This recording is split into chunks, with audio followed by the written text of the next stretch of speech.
இருவரும் இணைவது வயது தீண்டாமையே. கடவுளே கொடுப்பினும் எனக்கு வேண்டாமையே. நீ காணும் கனவு இவளில்லையே, உன் காதல் உணவு அவளில்லையே.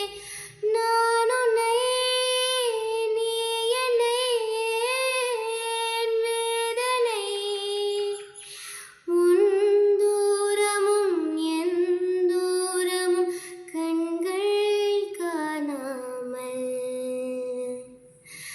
பனித்துளி விழுவதால் அணையாத தீபம் தொலைவிலே கிடைத்ததே.